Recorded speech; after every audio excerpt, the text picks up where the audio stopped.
আসল নাম Darren Watkins junior, তবে বিশ্বজুড়ে পরিচিত আইশো স্পিড নামে। বর্তমান বিশ্বের অন্যতম জনপ্রিয় এই কন্টেন্ট ক্রিয়েটরের পরিচিতি আছে ক্রিশ্চিয়ানো রোনালদোর ভক্ত হিসেবেও। এবার সেই স্পিডের আইশো স্পিড চ্যানেলে একটি সাক্ষাৎকার দিয়েছেন ফিফা সভাপতি জিয়ান্নি ইনফান্তিনো। আর সেখানেই ক্লাব বিশ্বকাপে মেসি রোনালদোর একসঙ্গে খেলার সম্ভাবনার কথা জানালেন স্বয়ং ফিফা সভাপতি। 65% পর্যন্ত বিদ্যুৎ সাশ্রয়ী Hisense AC. Hisense. I gotta zoom it in. Hold up, chat. I don't think I can even really see it through.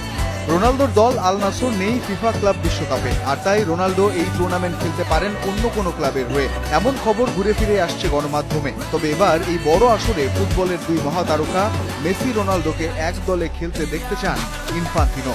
দুই কিংবদন্তিকে গ্রেট খেলোয়াড় সম্বোধন করে রোনালদোকে নিয়ে ইনফান্তিনো বলেন, ক্লাব বিশ্বকাপে খেলতে পারেন ক্রিশ্চিয়ানো। এ নিয়ে আলোচনা চলছে, এখনো কয়েক সপ্তাহ বাকি আছে, মজা হবে।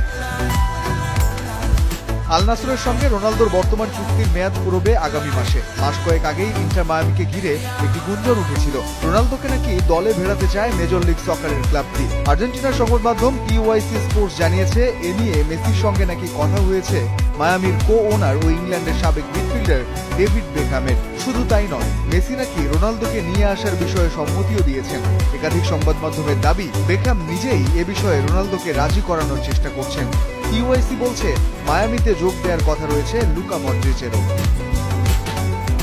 আইশো স্পিডের সাথে আলাপকালে ইনফান্তিনো সেই পালে দিলেন নতুন হাওয়া। ক্লাব বিশ্বকাপে মেসি রোনালদোর খেলার বিষয়ে ফিফা সভাপতি বলেন, এই টুর্নামেন্টে তারা যদি একসঙ্গে খেলে তাহলে এটা হবে বিশেষ কিছু। গত বছর MLS সাপোর্টার্স শিল্ড জয়ী মায়ামি আয়োজক দেশের দল হিসেবে এবার ক্লাব বিশ্বকাপে খেলবে।